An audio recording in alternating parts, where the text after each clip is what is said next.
नमस्कार स्टूडेंट्स। अपने दीपावली के पर्व के बाद में आज आप सभी का अपनी ऑनलाइन क्लासेज में स्वागत है। देखो, दीपावली जो अपना एक हिंदू का बड़ा पर्व था, पर्व जा चुका है और अब हल्की हल्की अपने कहें तो सर्दी भी स्टार्ट हो चुकी है। हल्की नहीं तो मीडियम सर्दी अपने स्टार्ट हो चुकी है, हल्की तो नहीं है, हल्की से ज्यादा ही है। तो देखो, ये सर्दी वाला मौसम अब ऐसा मौसम है कि जिसमें आप चाहे जैसा कर सकते हो, कितना ही खा सकते हो, कितना ही पी सकते हो, कितना ही सो सकते हो और कितना ही पढ़ सकते हो। मतलब इसमें किसी प्रकार का कोई साइड इफेक्ट नहीं है। गर्मियों में तो क्या होता है, कई बार लाइट चली जाती है, पसीने वगैरह आते हैं, ज्यादा खा लेते हैं तो दिक्कत होती है, सो भी नहीं सकते आराम से। सर्दी का मौसम एक ऐसा मौसम है जिसमें आप चाहे ठूस के खाओ, धाप के खाओ, कोई रोकने टोकने वाला नहीं है, आपको सब पच जाएगा। और सारी सारी रात पढ़ो, क्योंकि रातें भी काफी बड़ी होती है सर्दियों में। आराम से रजाई के अंदर बैठ के आराम से आप पढ़ सकते हो। ये बातें इसलिए बता रहा हूँ मैं क्योंकि अभी आप सबको पता होगा कि स्कूलों का टाइम जो है वो अब 30 नवंबर तक आपकी स्कूलें एक बार वापस गवर्नमेंट ने बंद रखने का डिसीजन लिया है। 30 नवंबर तक का लिया, आगे भी क्या होगा कैसे होगा कोई पता नहीं है।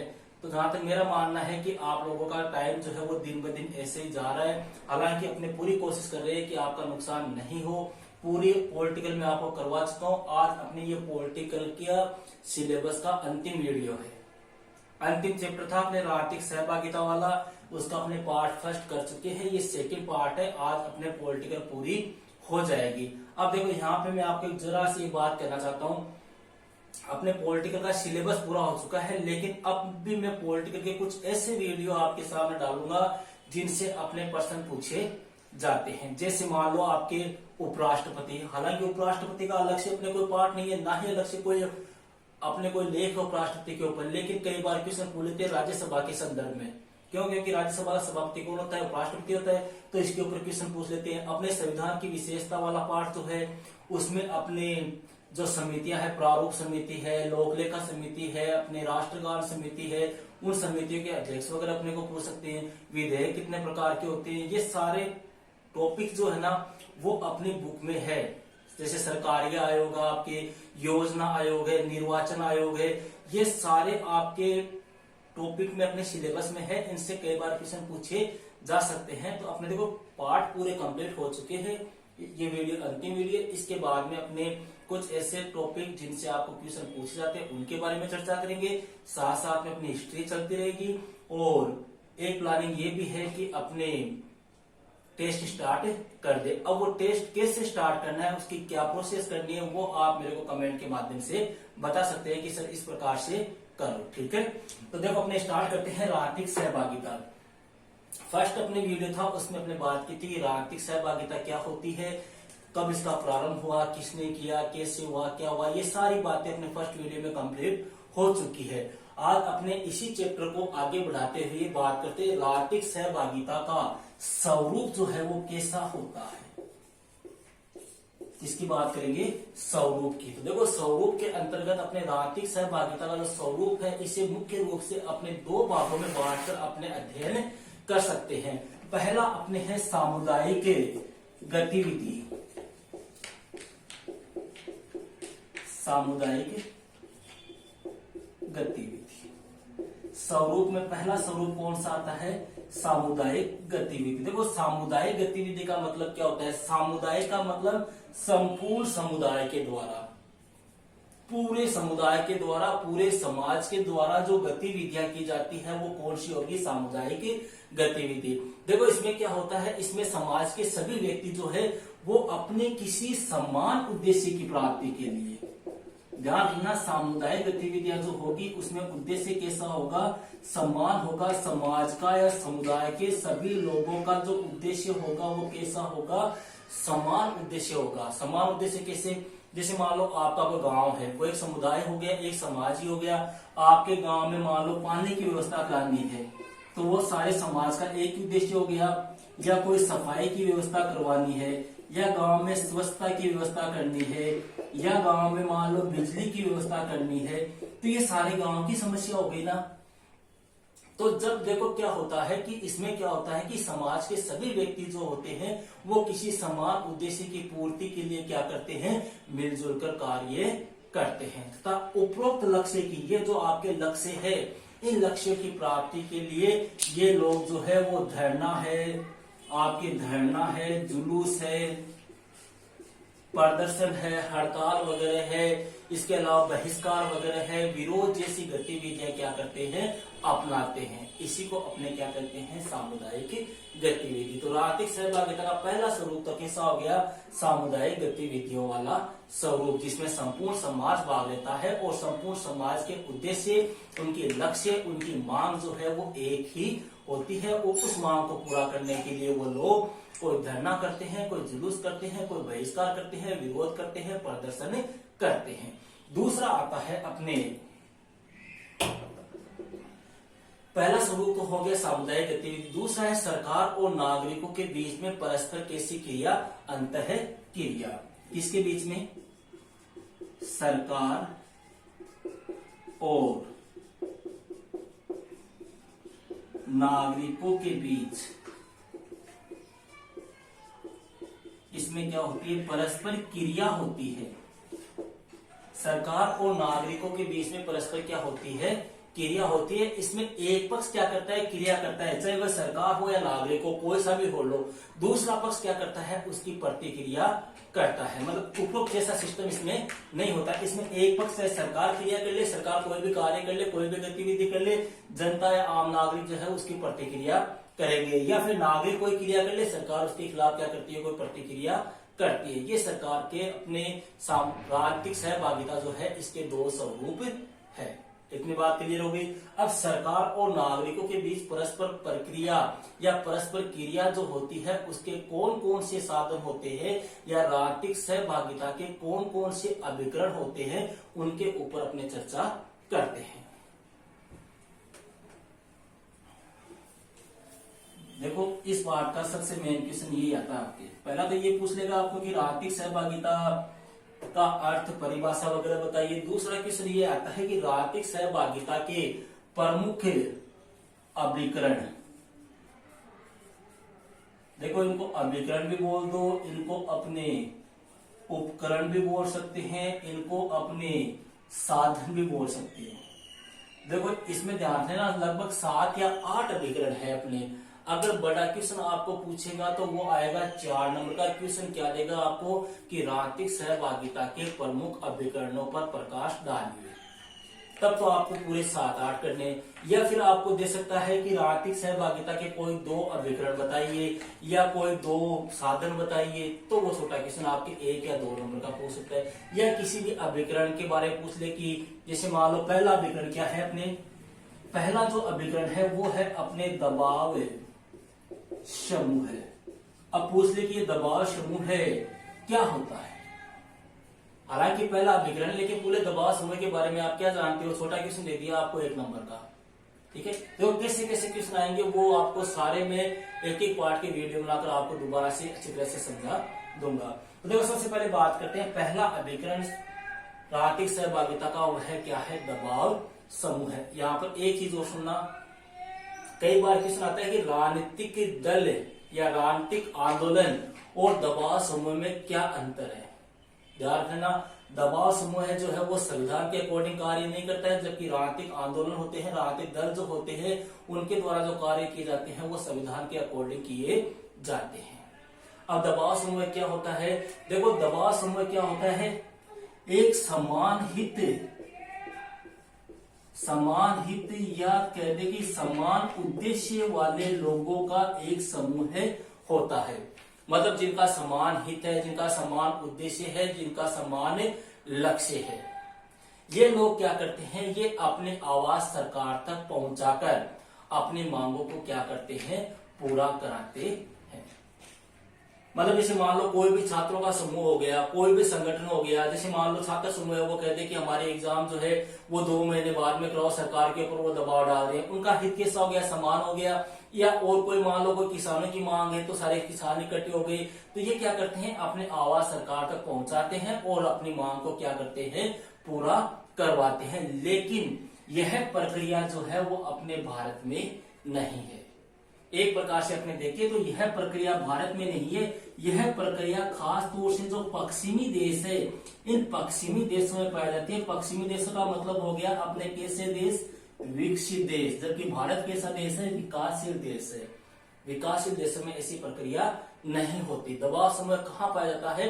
विकसित देशों में, पश्चिमी देशों में। आपके अमेरिका है, आपके ब्रिटेन है, आपके फ्रांस है, आपके जापान है, इन देशों में जो है वो राजनीतिक सहभागिता का कौन सा अभिकरण सबसे ज्यादा पाया जाता है?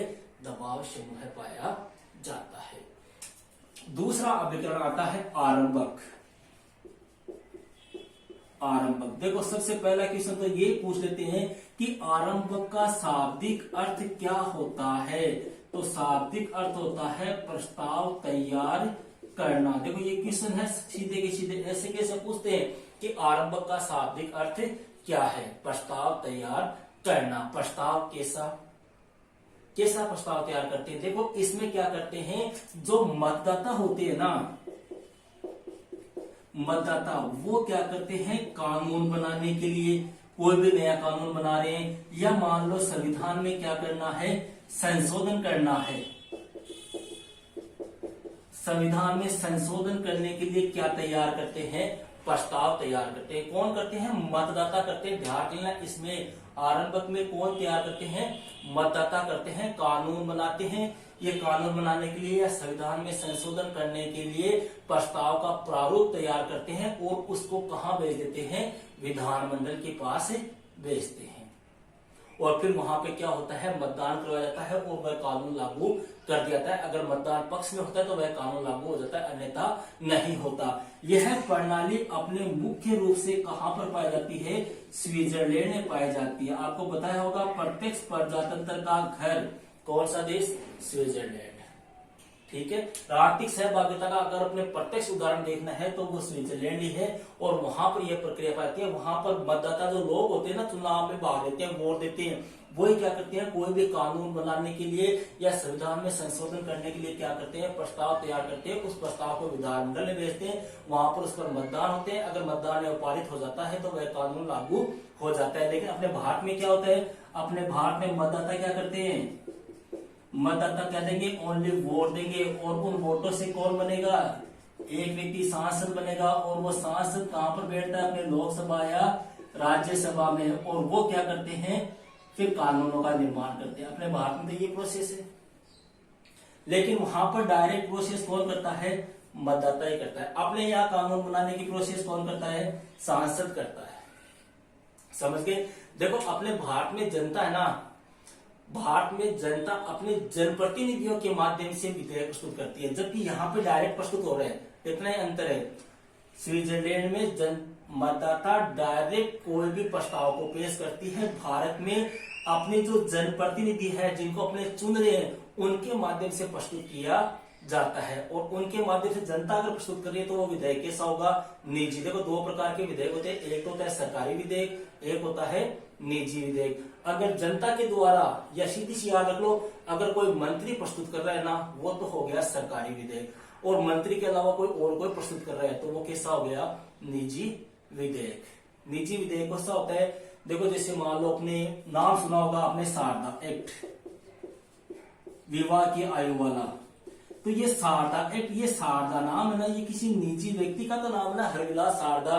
तो ये कैसा विधेयक था, निजी विधेयक था। भारत में अपने ये प्रोसेस है, अपने निजी व्यक्ति के द्वारा भी अपने भेज सकते हैं, लेकिन निजी व्यक्ति किसको देगा, अपने जनप्रतिनिधि को देगा।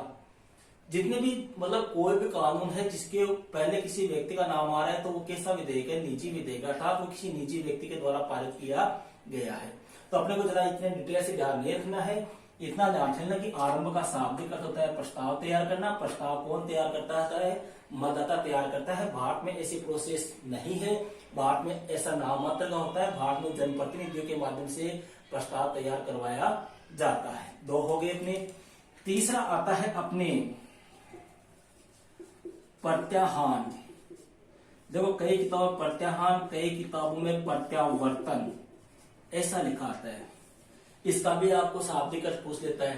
प्रत्याहान या प्रत्यावर्तन का शाब्दिक अर्थ होता है अपने द्वारा चुने हुए प्रतिनिधि को क्या करना, वापस बुलाना। यह भी राजनीतिक सहभागिता का एक अभिकरण है। ध्यान रखना, दो अर्थ बता चुका हूं। आरंभ का शाब्दिक अर्थ होता है प्रस्ताव तैयार करना, प्रत्याहान का शाब्दिक अर्थ होता है प्रतिनिधि को वापस बुलाना। कौन से प्रतिनिधि को?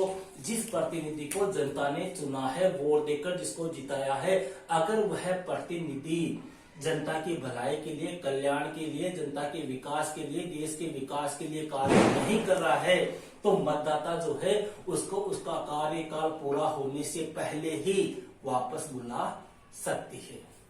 और ऐसी प्रक्रिया भी कहां पर है? आपकी स्विट्जरलैंड में है, भारत में ऐसा नहीं है। हालांकि भारत में इस प्रक्रिया को लागू करने के लिए निरंतर मांग उठती जा रही है।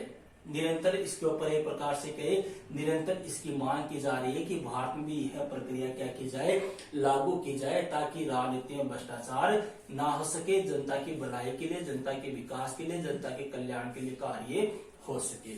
इतनी बात क्लियर है। आगे चलते हैं अपने। देखो यहाँ पर या तो आपको बड़ा क्वेश्चन देगा तो सीधा ये देगा कि प्रमुख अभिकरण या प्रमुख साधन कौन कौन से। छोटा क्वेश्चन देगा तो आपको 3 अभिकरणों की अपने चर्चा कर चुके हैं। 3 अभिकरणों में सीधा पूछ ले दबाव समय क्या होता है, आरंभ का शाब्दिक अर्थ क्या है, प्रत्याहान का शाब्दिक अर्थ क्या है, या आरंभ या प्रत्याहान की प्रक्रिया मुख्य रूप से किन देशों में पाई जाती है।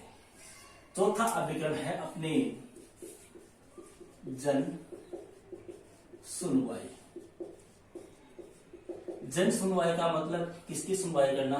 जनता की सुनवाई करना। जनता की सुनवाई कैसी? जनता की कोई मांग है, जनता की कोई समस्या है, या जनता के द्वारा कोई भी मान लो कोई जनता की कोई तकलीफ आ गई, तो उस जनता की मांग को, उस जनता की समस्या को किसी मंत्री के द्वारा, किसी विधायक के द्वारा, या किसी सांसद के द्वारा, या मुख्यमंत्री के द्वारा, या किसी सार्वजनिक अधिकारी के द्वारा क्या करना? सुनवाई करना। वही क्या कहलाएगा? जन सुनवाई। कई बार आप देखते होंगे, फिल्मों में देखते होंगे, अखबार में आपने पढ़ा होगा कि उस गांव के 10 व्यक्ति जो है वो कलेक्टर से मिलने गए और अपनी मांग को या अपनी समस्या को कलेक्टर के सामने रखा। कलेक्टर ने उनकी मांग की सुनवाई की, उनकी बात की सुनवाई की और उस पर उचित कार्रवाई का एक प्रकार से आश्वासन दिया। कई बार आपने देखा होगा। तो वह क्या होता है? जन सुनवाई होता है। और इसी जन सुनवाई के लिए अपने जैसे वर्तमान में कांग्रेस सरकार हो गई, तो इस कांग्रेस सरकार ने कई कार्यक्रम भी चला रखे हैं, जैसे प्रशासन गांवों के संग, प्रशासन शहरों के संग। ये क्या है? इसमें क्या होता है कि प्रशासन अर्थात सरकार के अंदर जो अधिकारी होते हैं वो गांव में जाते हैं, गांव वालों की समस्याएं सुनते हैं, शहर वालों की समस्याएं सुनते हैं और उन समस्याओं को सुनकर उचित कार्रवाई करते हैं। तो वह भी क्या होता है? राजनीतिक सहभागिता का एक प्रमुख अभिकरण होता है। नंबर 5 है अपने सलाहकार परिषद। देखो सलाहकार परिषद क्या होती है? सलाहकार का मतलब सलाह देने के लिए, कोई राय विचार विमर्श सलाह देने के लिए।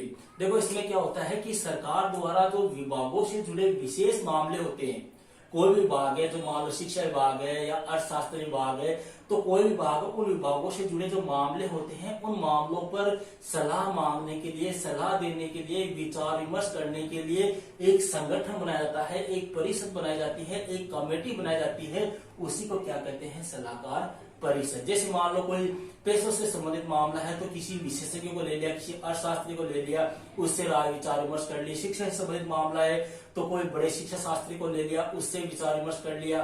तो ये क्या होती है? सलाहकार परिषद। मतलब इसमें गवर्नमेंट क्या करती है? जो विभिन्न विभाग होते हैं, इन विभागों से जुड़े जो मामले होते हैं उन पर विचार विमर्श करने के लिए विशेषज्ञ की क्या लेती है? सेवाएं लेती है। उनकी एक समिति, उनकी एक कमेटी, उनका एक संगठन, उनकी एक परिषद का निर्माण करती है। ठीक है।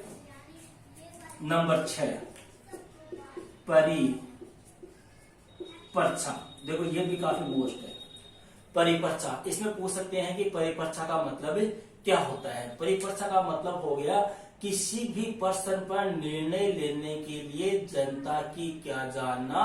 राय जानना। मतलब कोई भी मामला है, कोई भी प्रश्न है, कोई भी मामला है, उस मामले पर निर्णय लेने के लिए किसी भी मामले पर निर्णय लेने के लिए जनता की क्या जानना, राय जानना कि जनता क्या चाहती है। आतंकवाद है, इस आतंकवाद को समाप्त करने के लिए सरकार को क्या करना चाहिए, सरकार क्या करे, इसके लिए जनता से राय मांग ली। लोकपाल विधेयक है, इसके ऊपर सरकार ने जनता से राय मांग ली।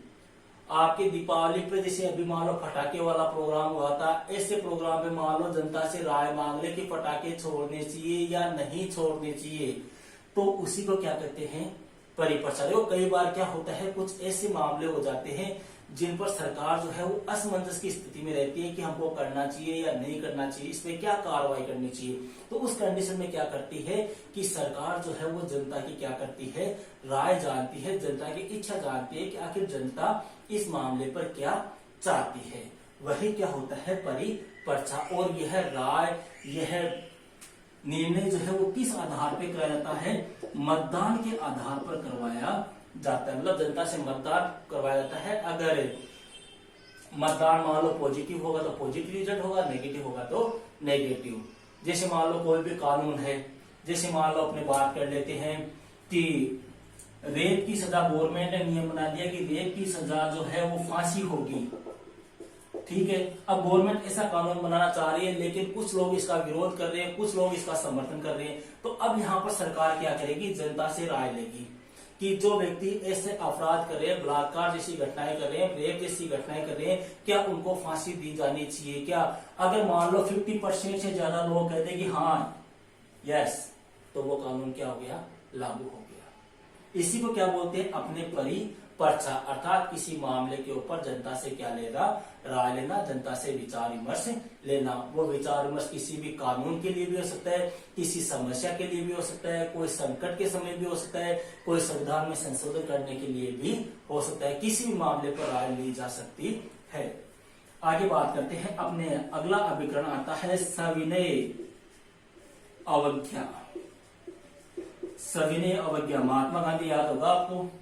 देखो महात्मा गांधी, सविनय अवज्ञा का मतलब क्या होता है कि किसी भी गलत, किसी भी अनुचित या किसी भी मतलब भेदभावपूर्ण कानून का क्या करना, उल्लंघन करना, उसकी अवहेलना करना, उसको मानने से इनकार करना, उसको स्वीकार न करना, वही क्या होता है, सविनय अवज्ञा। देखो आपको याद हो, महात्मा गांधी ने 15 मार्च 1930 को साबरमती आश्रम से अपने 78 शिष्यों के साथ में दांडी यात्रा स्टार्ट की थी और 6 अप्रैल 1930 को वो कहां पहुंचे थे, दांडी पहुंचे थे। और वहां पर जाकर उन्होंने 6 अप्रैल को एक आंदोलन चलाया था। वो आंदोलन कौन सा था, सविनय अवज्ञा आंदोलन। क्यों, क्योंकि गांधी जी की 14 मांगे थी। उन मांगों को लॉर्ड इरविन, उस समय गवर्नर जनरल थे, उन्होंने मानने से मना कर दिया। तब गांधी जी ने अंग्रेजों का क्या किया था, विरोध किया था, अंग्रेजों के कानूनों को तोड़ना प्रारंभ कर दिया था, अंग्रेजों के द्वारा जो नियम बनाए गए थे उनका उल्लंघन कर दिया गया था। तो अपने यहाँ इतना लंबा नहीं देखते। राष्ट्रीय सहभागिता का अगला अभिकरण है सविनय अवज्ञा। सविनय अवज्ञा का मतलब हो गया किसी भी गलत, किसी भी अनुचित, किसी भी भेदभावपूर्ण कानून को तोड़ना, उसका उल्लंघन करना, उसकी अवहेलना करना, उसको मानने से इनकार करना, वही क्या कहलाता है, सविनय अवज्ञा। ठीक है। एक और है अपने राजनीतिक प्रतिहिंसा। ये सबसे अलग है। देखो राजनीतिक प्रतिहिंसा, यह भी अपने राजनीतिक सहभागिता का एक प्रमुख उपकरण है। देखो यह विरोध प्रदर्शन का अपने बात करें तो सबसे गलत, सबसे उग्र या एक प्रकार से हिंसात्मक रूप है। इसमें मारपीट वगैरह तक होती है, इसमें अस्त्र शस्त्र वगैरह होते हैं, बम वगैरह, बंदूक वगैरह, गोलाबारी वगैरह, उपद्रव वगैरह, ऐसी कार्रवाइयां इसमें की जाती है। जैसे आपने कई बार देखा होगा किसान आंदोलन होते हैं, कई बार छात्र आंदोलन होते हैं, तो उसमें क्या होती है, गाड़ियां जला दी जाती है, ट्रेनों पर तोड़-फोड़ की जाती है, पथराव किया जाता है, बसें जला दी जाती है। तो ये इस प्रकार की जो प्रतिक्रिया होती है, इस प्रकार की जो कार्रवाई होती है, वह क्या होती है, राजनीतिक प्रतिहिंसा। तो ये थे अपने राजनीतिक सहभागिता के प्रमुख उपकरण या अभिकरण या साधन। ये अपने पार्ट कंप्लीट हो चुका है। एक छोटा सा क्वेश्चन इसमें एक और पूछ सकते हैं आपको, हालांकि कभी ऐसा पूछा तो नहीं है, लेकिन फिर भी अपने 2-3 पॉइंट उसके भी देख लेते हैं। वह क्वेश्चन है अपने राजनीतिक सहभागिता का महत्व या उसकी उपयोगिता क्या है। देखो पॉइंट पॉइंट ध्यान रखो, दो चार अपने क्वेश्चन पूछ ले आपको छोटा कि वर्तमान समय में राजनीतिक सहभागिता का महत्व क्यों है, क्या उसकी उपयोगिता है। तो देखो उपयोगिता सीधी सी है, राजनीतिक सहभागिता होगी तो लोगों में राजनीति के प्रति क्या बढ़ेगी, राजनीति के प्रति लोगों में क्या बढ़ेगी, जागरूकता बढ़ेगी। लोग क्या करेंगे, राजनीति में एक प्रकार से हिस्सा लेंगे। इसके अलावा अगर लोग राजनीति में हिस्सा लेंगे, राजनीतिक सहभागिता होगी, तो राजनीतिक सहभागिता होगी तो जो राजनेता है, वो जो प्रतिनिधि है, वो सत्ता का क्या नहीं कर सकेंगे, दुरुपयोग नहीं कर सकेंगे। इसके अलावा राजनीतिक सहभागिता से अपने भ्रष्टाचार के ऊपर भी क्या लगेगी, रोक लगेगी। क्यों, क्योंकि जनता जो है वो भाग लेगी, जनता को पता रहेगा सब कुछ, तो इससे अपने भ्रष्टाचार में भी क्या लगेगी, रोक लगेगी। इसके अलावा राजनीतिक सहभागिता से जो प्रतिनिधि है वो क्या करेंगे, जनता के हितों के ऊपर ज्यादा से ज्यादा क्या देंगे, ध्यान देंगे। इसके अलावा राजनीतिक सहभागिता से लोकतंत्र मजबूत होगा। लोकतंत्र मजबूत कैसे होगा, देखो राजनीतिक सहभागिता का मतलब क्या होता है, जनता का डायरेक्ट या इनडायरेक्ट रूप से राजनीति में भाग लेना। अगर जनता राजनीति में भाग लेगी, इसका मतलब शासक और शासित इनके मध्य आपस में क्या होंगे, संबंध मजबूत होंगे, और संबंध मजबूत होंगे तो क्या मजबूत होगा, लोकतंत्र भी मजबूत होगा। यह है अपने राजनीतिक सहभागिता का महत्व। ठीक है, तो देखो इसी के साथ आपका पॉलिटिकल का जो सिलेबस है वो कंप्लीट हो चुका है। कुछ नए स्टूडेंट्स जो है वो अपने चैनल से जुड़ रहे हैं, तो मैं उनको बता दूं कि पॉलिटिकल और हिस्ट्री ये दोनों किताब अपने पढ़ा रहे हैं। इसके अलावा कुछ दिनों में रीट का सिलेबस भी मैं स्टार्ट करने वाला हूं। तो अगर आप अभी नए जुड़े हैं तो आप अपने वीडियो की, जैसे मान लो यही वीडियो है, इस वीडियो की डिस्क्रिप्शन में जाके आप वहां से प्लेलिस्ट के लिंक प्राप्त कर सकते हैं और आप पॉलिटिकल हिस्ट्री के वीडियो आप देख सकते हैं। ठीक है, तो ये हो गया है अपने राजनीतिक सहभागिता वाला चैप्टर कंप्लीट। ओके, मिलते हैं नेक्स्ट वीडियो में एक नेक्स्ट टॉपिक के साथ।